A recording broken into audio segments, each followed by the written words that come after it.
Mr. Jahrik Browner and Ms. Rooj Ali, who are delivering a civil society youth statement. Madam President and distinguished excellencies, this review conference convenes at a time of significant risk, marked in recent weeks by alarming inflammatory rhetoric of escalation. The global nuclear non-proliferation regime is strained, and the promise of a world without nuclear weapons remains further from realization than ever. As the generation that will live the longest with the consequences of today's decisions, we can no longer accept continued delays in actions. Madam President and distinguished excellencies, at a time when the transatlantic slave trade has been officially recognized by the UN General Assembly as the gravest crime against humanity, we find ourselves at a crossroads, equipped with an actionable framework through which reparations and education around the mistakes of the past lay the foundation for justice tomorrow. Historically, Black and brown communities bear the brunt of uranium mining, displacement, and nuclear testing. We, the youth, stand here today to continue the intergenerational effort to eliminate the persistent threat of nuclear weapons. From the lost uranium miners of the Democratic Republic of the Congo, to the poison-guarded communities along the Savannah River site, to the Hibakusha survivors of Japan and Korea, and the survivors of nuclear tests spanning the Marshall Islands, Kiribati, New Mexico, and Kazakhstan. Distinguished delegates, we offer you the following recommendations. First, we urge all state parties to reaffirm and fully implement their commitments under the treaty across its 3 pillars.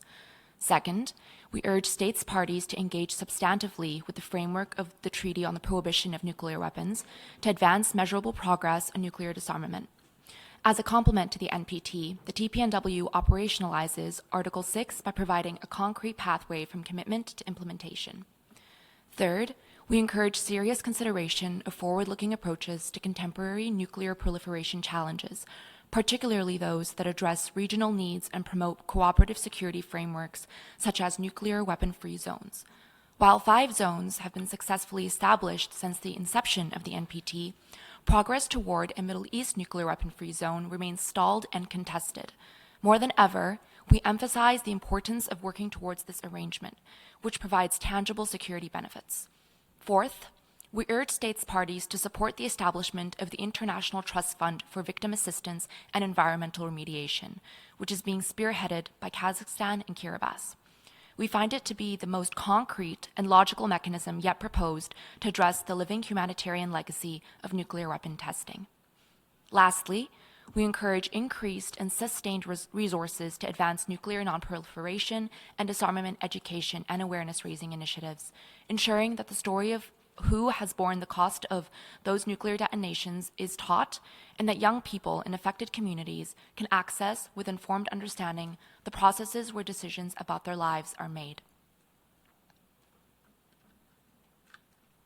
In closing, allow us to remind you that the NPT remains a living document, carrying the yet unfulfilled promise of a world without nuclear weapons. As James Baldwin wrote, the obligation of anyone who thinks of himself as responsible is to examine society and the fight to change it, no matter what the risk. This is the only way societies change. Thank you for your time and attention.